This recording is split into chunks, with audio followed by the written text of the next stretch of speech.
My name is Naomi and I attend School for the Talented and Gifted in Dallas, Texas at Townview Magnet, and I am 15 years old.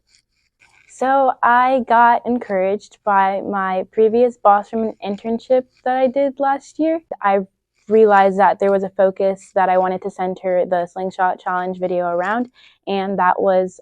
implementing birchwood instead of plastic utensils in schools, because I realized that that was a persistent problem that I was seeing a lot in my school. So I wanted to spread the word about it and see what happened. Usually every single day when we're getting lunch at usually every single school all around,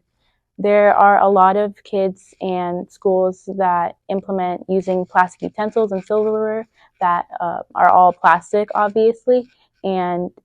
mainly sometimes people won't just use them, they'll throw them away, but there's millions and millions of plastic waste used annually, and most of that comes from schools, or a lot of it comes from schools. I want people to hear the damage or the harm that plastic is really having on our environment, and not just the environment, but especially animals and us as a whole. I feel like I need people to be able to hear and understand that there is something that needs to be done about it, because we're using more and more plastic every year, every day, and I think that we need to be able to get it under control before it gets way too out of hand. I feel like this is really evident to young people specifically, because in a matter of time and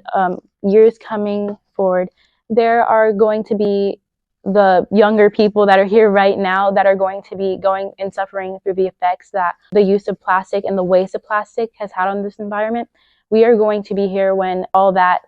damage comes and affects us the most, because we'll be the main ones having to deal with it and live with the consequences of it. So I feel like as young people, we're focused on trying to solve that issue, because we're going to be experiencing that. And whereas even if the older people are still here at the time, it's just going to be something that we have to live with for a longer time. So to other students considering doing the Slingshot Challenge, I would recommend that you totally go for it, because it's a way to gain more insight on the environment and problems that are happening today. And it's a way that you can spread your ideas, and it's not that hard as long as you get started. It's just the thought process that really trips you up into thinking that it's difficult and you can't do it maybe. But it is something that you can totally do if you set your mind to it and have a goal that you want to achieve.